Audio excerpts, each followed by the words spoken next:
যেই মাইয়াটা জীবনে বিয়ের আগে কোনোদিনও চুনো মাছের চচ্চড়ি খায় নাই, সে আজকে পুঁটি মাছের চচ্চড়ি বানাবে। প্রথমে আমি পরিমাণ মতো আলু, বেগুন আর পেঁয়াজ কলিগুলোকে লম্বা লম্বা করে কেটে ভালো করে ধুয়ে নিলাম।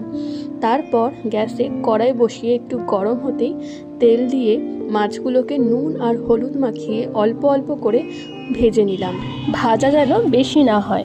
তারপর সেই মাছ ভাজার তেলেই হাফ চামচ মতো কালো জিরে দিয়ে তার মধ্যে আলু আর পেঁয়াজ কলিগুলোকে দিয়ে একটু নুন আর হলুদ আর একটু জল দিয়ে ঢাকা দিয়ে দিলাম 5 মিনিটের জন্য। মাঝখানে ঢাকাটা তুলে আমি একটুখানি 2টো লঙ্কা বাটা, 1 চামচ জিরে গুঁড়ো আর 2টো কাঁচা লঙ্কা মাঝখান থেকে চিড়ে দিয়ে দিয়েছি। তারপর যখন আলু আর পেঁয়াজ কলিগুলো একটু গলে আসলো, তখন আমি বেগুনগুলো দিয়ে দিলাম।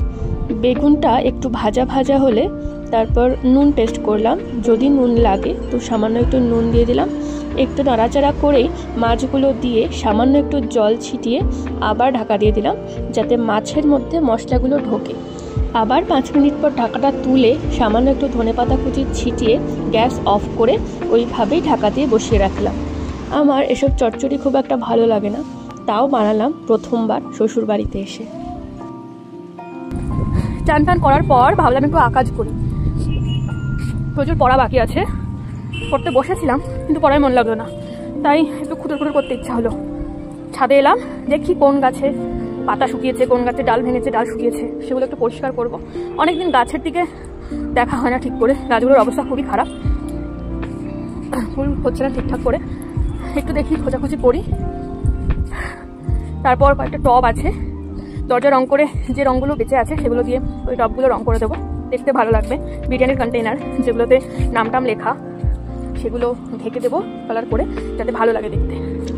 দোপাটির সিজন শেষ, অনেক বীজও তুলে রাখা হয়ে গেছে, তাই ভাবলাম গাছগুলোকে উপরে এবার মাটিগুলোকে একটু রোদে শীতের শেষে এই মাটিগুলো দিয়েই আবার নতুন গাছ বসাতে হবে। 3-4 দিন বেশ ভালো করে রোদ লাগিয়ে তুলে রেখে দেবো মাটিগুলোকে। আমার গাঁদা ফুল গাছগুলোর অবস্থা খারাপ, শুকনো পাতাগুলোকে তুলে এগুলোকে একটু ঠিকঠাক করতে হবে। ভুলবশত একটা জিনিস দিয়ে ফেলার কারণে গাছগুলোর এই অবস্থা করেছি আমি নিজেই। দুপুরবেলা খাওয়া দাওয়া শেষে বসে গেলাম ঘরের কয়েকটা টব নিয়ে, যেগুলো বাইরে থেকে দেখতে অতীব জঘন্য, তাই ভাবলাম বেঁচে যাওয়া রঙগুলোকে দিয়ে একটুখানি রং করে রাখি। নর্মাল টবগুলোকে কিছু করিনি, কিন্তু যে সমস্ত টবগুলোর বাইরে দিয়ে ছবি টবি আঁকা ছিল, যেমন বিরিয়ানির কন্টেইনারে নামটাম লেখা ছিল, সেইগুলোকে আমি ঢেকে দিলাম জাস্ট রঙগুলো করে। রং অনেকটাই বেঁচে ছিল আর তুলিগুলো এখনো পর্যন্ত নরম ছিল, তাই তাড়াতাড়ি শেষ করে ফেলি।